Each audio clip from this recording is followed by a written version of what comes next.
neex ci taxawaay ak doxalinu département bi moom mooy surtout l'endettement bi nga xamante ne c'est novateur dans la mesure où au lieu que mu nekk lu extraverti mais dañuy jël endettement boo xamante ne lu ci bëree bëri fii lay jógee ci 50% ci réew mi loolu nag mu nekk loo xamante ne rafetlu nañ ko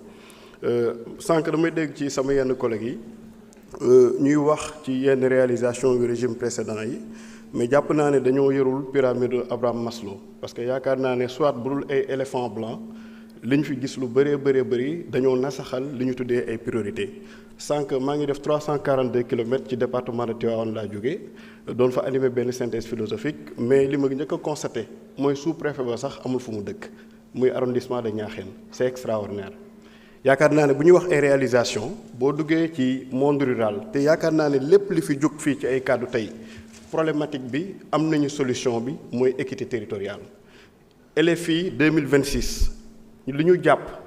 pour que Sénégal mën a gën a dem ci kanam moom mooy ñu bàyyi xel bu baax a baax la notion d'équité territoriale parce que tey accès aux services sociaux de base difficulté la te loolu tey lenn mënu ko faj lu dul ñu dooleel li nga xamante ne mooy collectivités territoriales yi ak pôles territoriaux yi waaye rawatina nag département de Tivaouane bi nga xamante ne foofu laa jógee ñu ngi rafetlu bu baax a baax les efforts qui ont été consentis par rapport au ministère de l'assainissement ci budget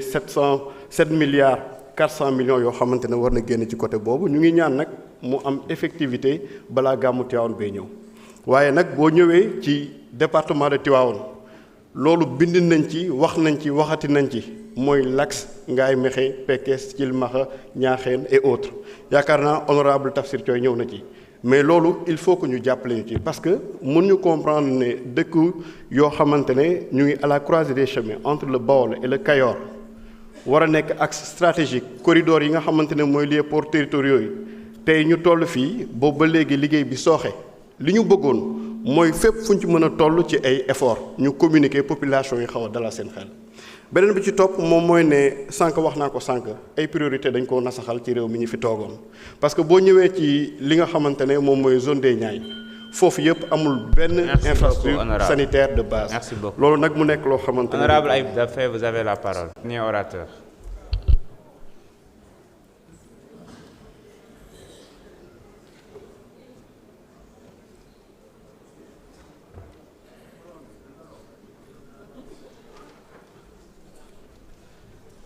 Merci beaucoup, Président. Monsieur le ministre des Finances et du Budget, Monsieur le ministre chargé des relations avec les institutions, chers collègues,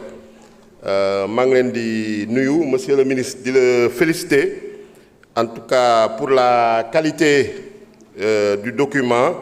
de programmation budgétaire et économique pluriannuelle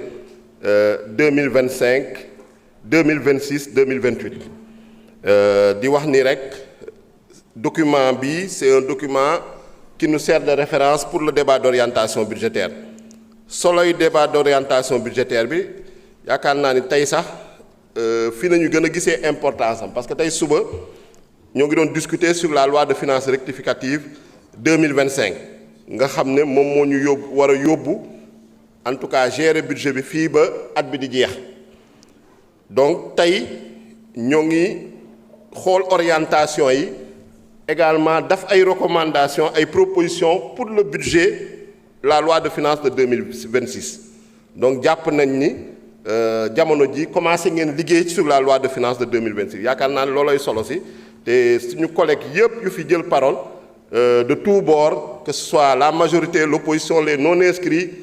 ont fait des propositions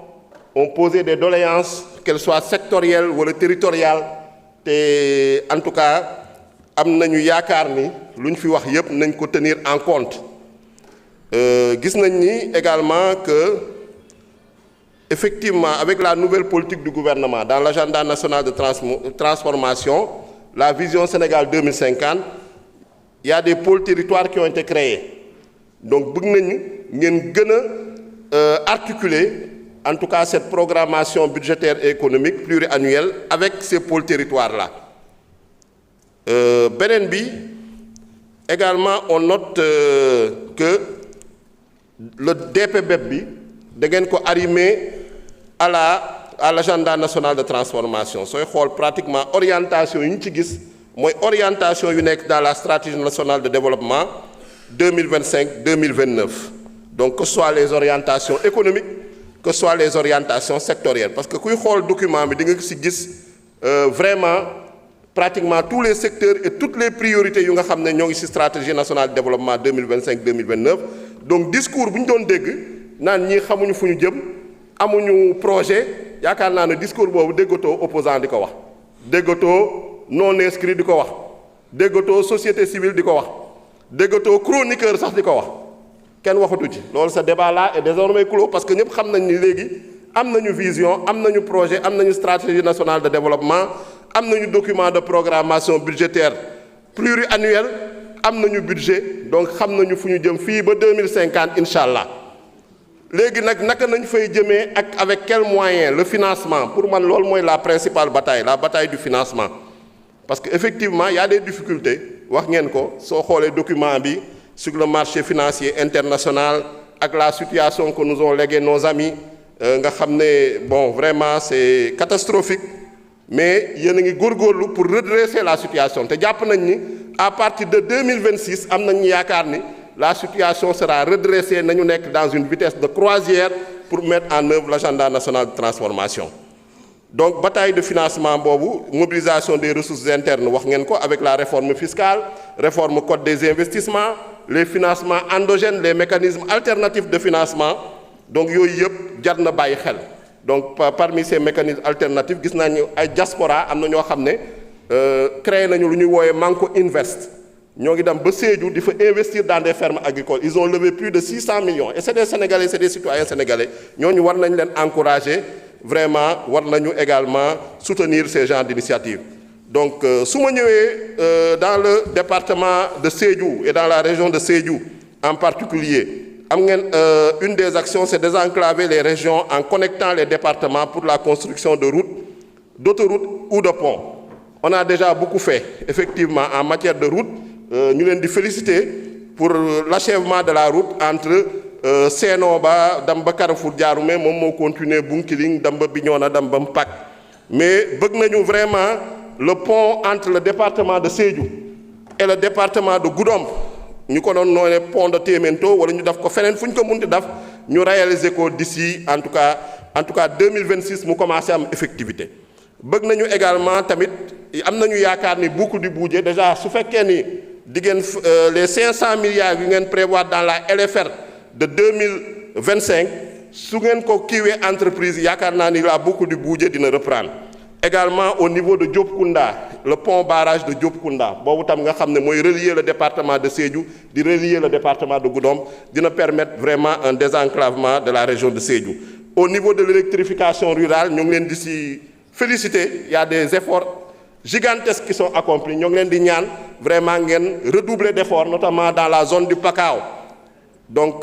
mun naa citer des villages comme Marandan mun naa citer des villages comme Sumbundu donc Koulim Dioum dans le Boudjé également aussi bien dans les communes de Bambali que de Djiréji dans le Diassing dans les communes de Djibabouya dans les communes de Bemmé dans les communes de Sansamba yooyu yëpp soxla nañu électrification rurale donc vraiment ñoo ngi leen di encourager di leen féliciter encore pour tous ces efforts di ñaan une bonne mise en œuvre de ce DPBEP merci beaucoup.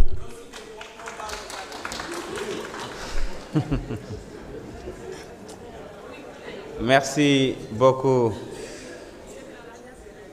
honorable Ayib Daffé. Mes chers collègues, la liste des orateurs étant épuisée, nous allons laisser